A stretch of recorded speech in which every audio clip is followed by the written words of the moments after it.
Vamos lá, antes de qualquer explicação, ensinamento, reflexão, eu vou convidar você para fazer 2 respirações e em seguida eu vou explicar para que elas servem, tá bom? Então você vai junto comigo fazer uma inspiração bem profunda pelas narinas, pulmões bem cheios, fica alguns segundos e aí solta o ar pela boca, produzindo um som de relaxamento e produzindo relaxamento no seu corpo. Vamos lá? Primeira vez, inspira profundo, pulmões bem cheios, e aí solta o ar e relaxa. Mais uma vez, inspira profundo, pulmões bem cheios e relaxa. Muito bem. Esse é o suspiro fisiológico, é uma das formas de fazer o suspiro fisiológico. Já é um exercício conhecido há muito tempo, mas que mais recentemente a ciência explica como é que ele funciona. Inspirações profundas, seguidas de expirações prolongadas, ativam o sistema nervoso parasimpático. E por que é importante saber isso? Sistema nervoso simpático, luta, fuga, sobrevivência, como se nós, quando estamos com esse sistema ligado, nós estejamos em alerta, com armadura, segurando armas, e muitas vezes armas pesadas para se proteger ou para correr, para fugir. O sistema nervoso parasimpático, ele equilibra com o simpático, porque ele é o sistema que ativa o relaxamento, a descontração, a sensação de segurança, a digestão e outras situações que estão ligadas a acolhimento. Por que é importante nós praticarmos o suspiro fisiológico? Você pode perguntar assim, mas Hudson, o corpo tão inteligente como é, ele não tem um sistema de balanceamento? Ele tem. Se você se observar, olhar outra pessoa, a cada tantos minutos vai ter um suspiro assim, e esse já é uma tentativa do corpo de balancear. Mas o estilo de vida hoje das cidades, dos nossos tipos de trabalho, nossos modus operandi de dia a dia, estilo de vida, eles estão super ou hiperativando o sistema nervoso simpático, que faz com que a gente desgaste muito mais o nosso corpo, nossas emoções, com que nós esgotemos a nossa força sem necessidade. Não é o tempo todo que nós estamos precisando da luta e fuga, mas nós, de alguma forma, no estilo de vida atual, hiperestimulamos esse sistema e subutilizamos o parasimpático.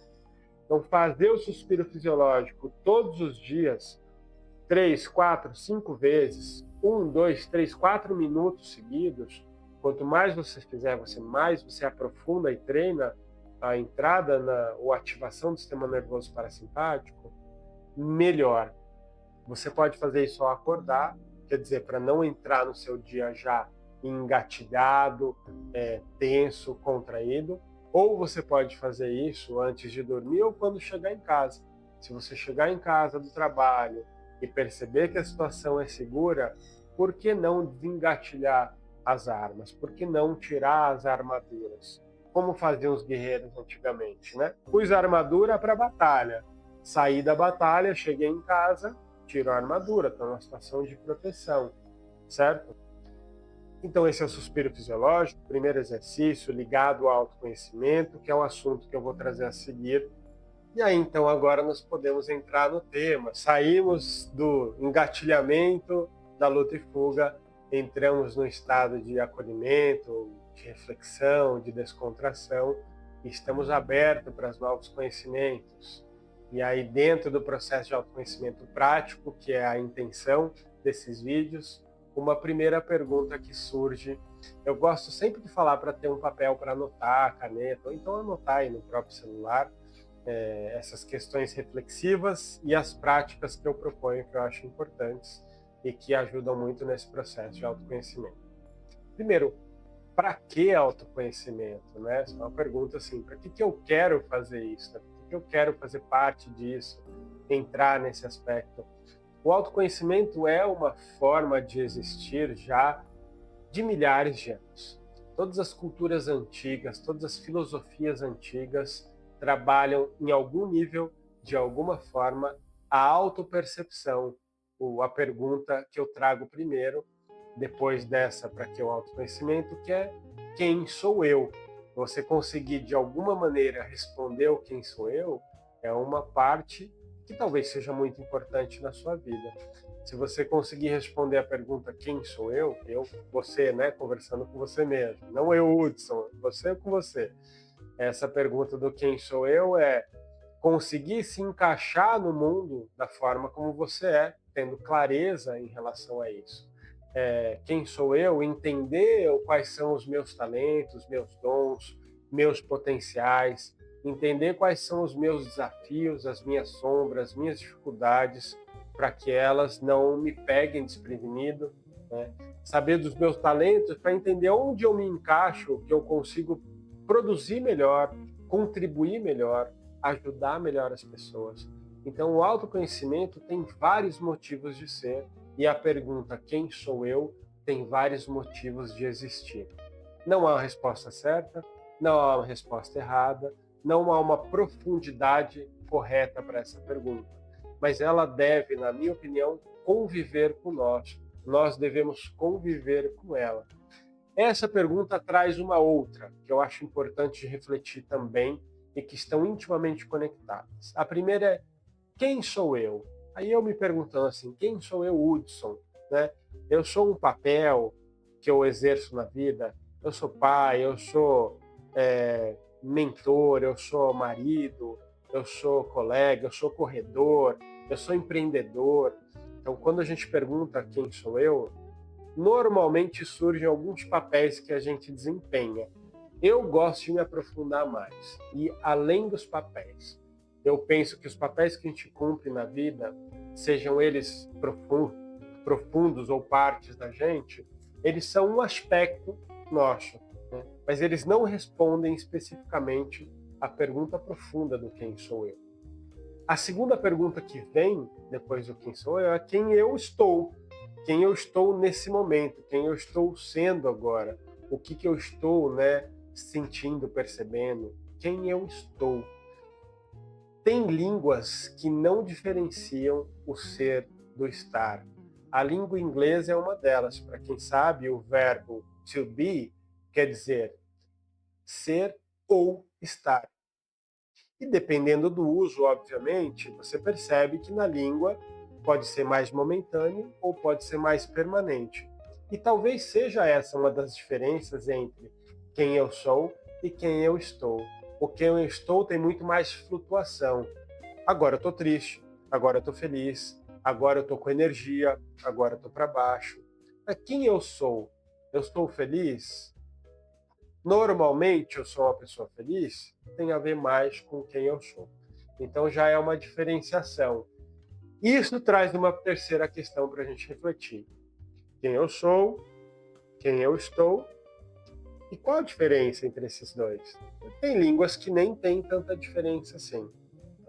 Mas a minha sensação é que pensar como na língua portuguesa tem esses dois, quem eu sou é algo um pouco mais permanente.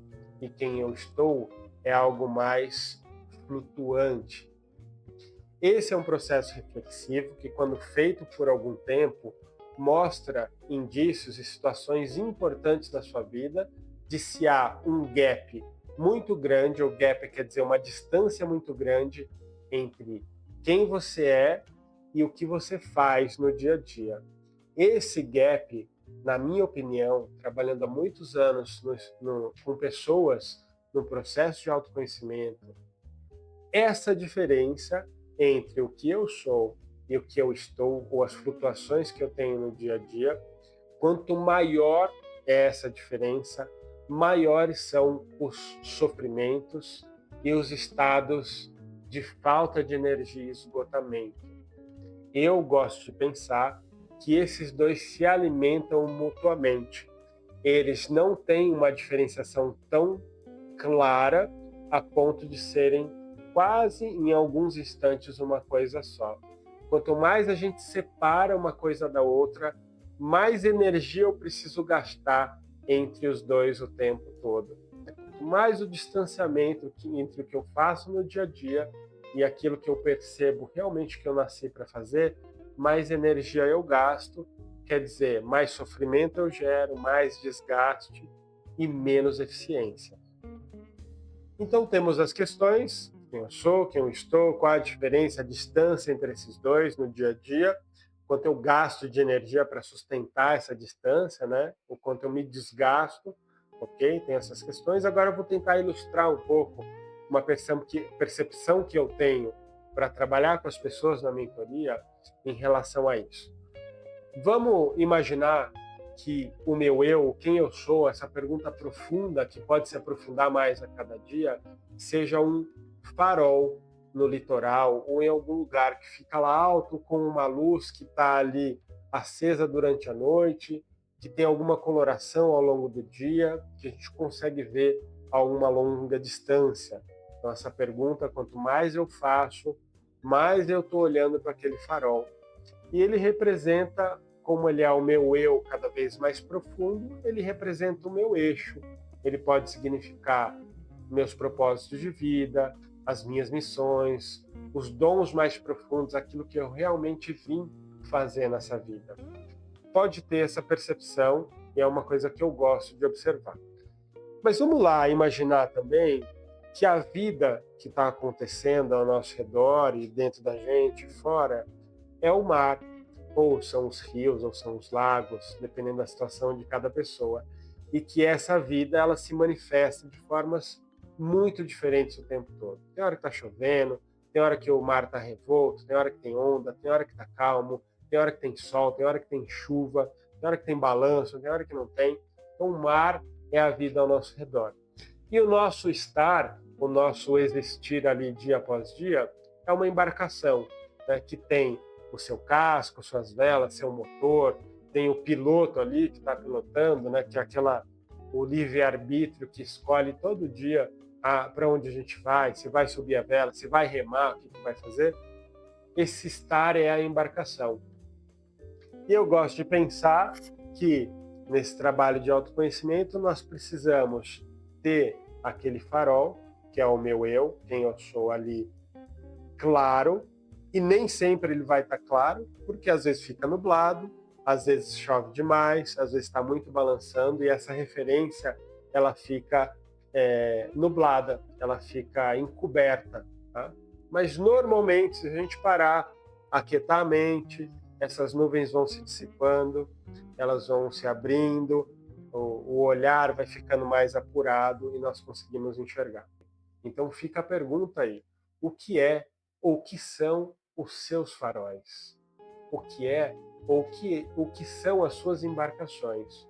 O que é e o que são os mares ao seu redor? Como que está essa navegação? O que não tem que precisa ter?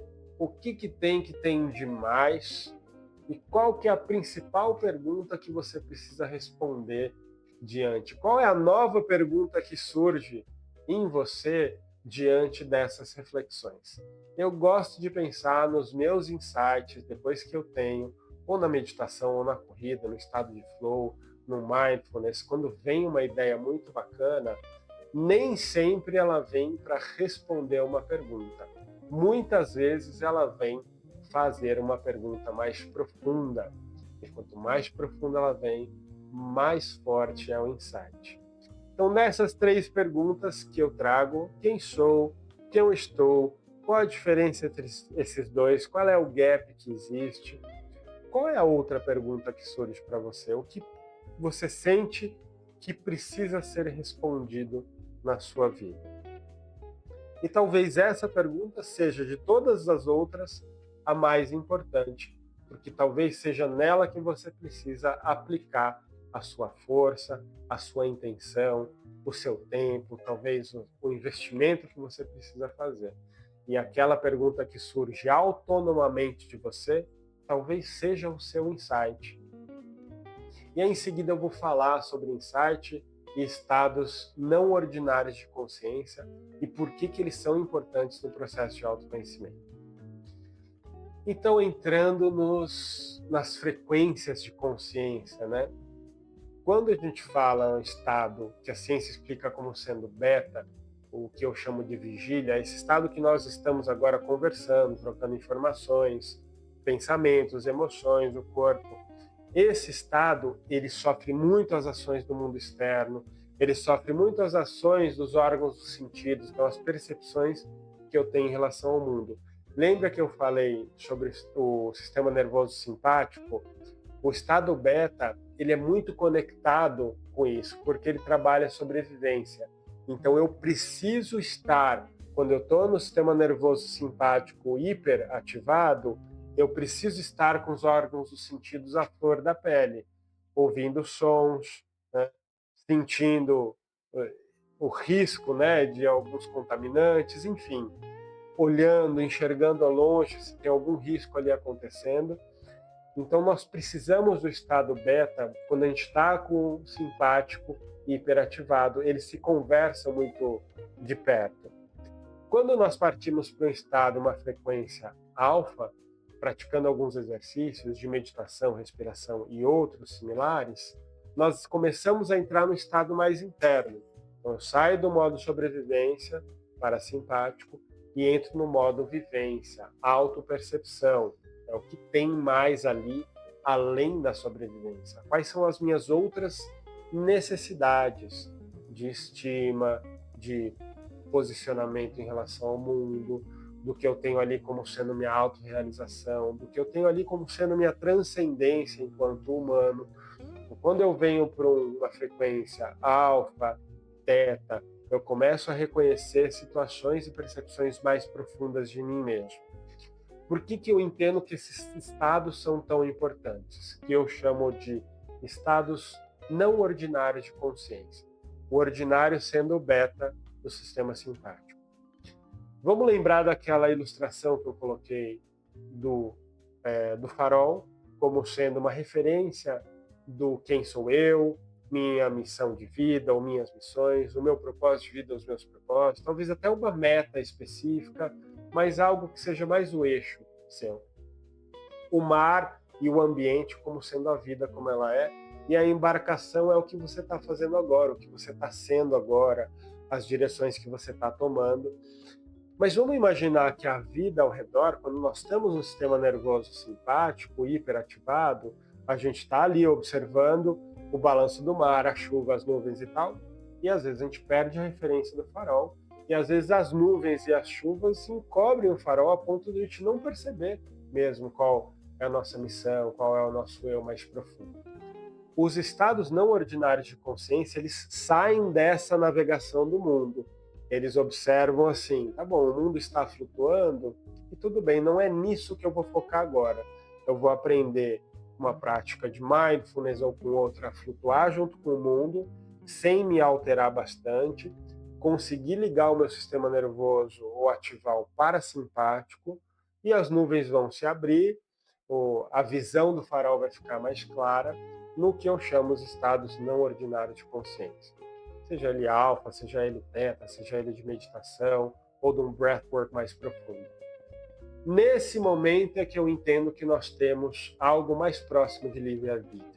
Tá? Enquanto a gente não acessa esses estados, a nossa forma de ser, ela está muito mais ligada ao que o meio externo está exigindo da gente, à pressão que o mundo coloca na gente, e até mesmo as pressões internas que foram sendo alimentadas ao longo da nossa vida. As nossas crenças, os nossos paradigmas, tudo que foi empurrado na gente, tudo que nós aceitamos como sendo a nossa verdade. Enquanto isso domina o nosso comportamento, as nossas escolhas, eu entendo que há muito pouco livre-arbítrio. Nesses outros estados, que muitas vezes são temporários, às vezes 1 segundo, às vezes alguns minutos, é que nós abrimos uma janela ou clareamos o espaço para enxergar realmente o nosso farol. E por isso que nas mentorias, nesse processo de autoconhecimento que eu exerço com as pessoas, precisa haver práticas que abrem a consciência ou que mudam o estado, a frequência que a pessoa está funcionando mentalmente. E vamos encaminhando para o final dessa reflexão. Eu vou retomar as perguntas que você vai fazer para você mesmo, vai anotar, vai refletir sobre isso. Quem eu sou? Quem eu estou? Qual a distância desses dois? Quando eu perco essa referência ou essa distância fica muito grande, o quanto eu me desgasto, o quanto eu sinto que as coisas não têm um fluxo ou não têm um motivo de existir. Né? Como que está isso? E quais outras perguntas surgem dentro de você? Quais são os seus desafios aqui? O que precisa ser feito? O que você sente que precisa ser feito para manter isso bem vivo ali, esse eixo bem vivo? Outra coisa que a gente pode refletir agora no final é assim, talvez esse farol não seja tão fixo e a gente tenha a possibilidade de, embora nós já tenhamos um eixo, da gente querer ajustar esse eixo, querer tornar-se algo a mais, querer tornar-se outra coisa ou numa outra direção. E é só no dia a dia, no estado de presença, no estado de escolha, que tem muito a ver com a percepção do tempo, do timing, qual o momento que eu devo fazer isso, qual o momento de ação, qual o momento de aquietamento e reflexão, de acolhimento, qual força que eu preciso usar aqui, ou qual força que eu preciso usar ali, é que nós vamos ajustando não só o fazer, mas também o tornar-se. Né? Não tem aquele ditado que diz que nós somos produto dos hábitos, né, do que a gente faz repetidamente, nós nos tornamos aquilo. Então isso também é uma escolha e uma pergunta que surge. O que eu posso fazer aqui no dia a dia também para melhorar e modificar ou alterar e ajustar aquele farol ali que também é parte de nós. No próximo vídeo eu vou falar um pouco sobre quando esse farol some, quando essas referências somem, ou quando elas estão muito longe, fica muito difícil de olhar o que nós podemos fazer. E aí vou sugerir mais uma prática para incorporar no dia a dia, para que você possa, no dia a dia, exercitando tudo que nós estamos refletindo aqui. Ficar só na reflexão, eu acho bacana refletir, mas tem que ir para o lado prático também. Isso tem que fazer surtir efeitos concretos na sua vida. Isso é autoconhecimento prático. E nesse caminho, você vai acertar, vai errar, vai ajustar. E é assim mesmo, desse jeitinho. Até o próximo vídeo.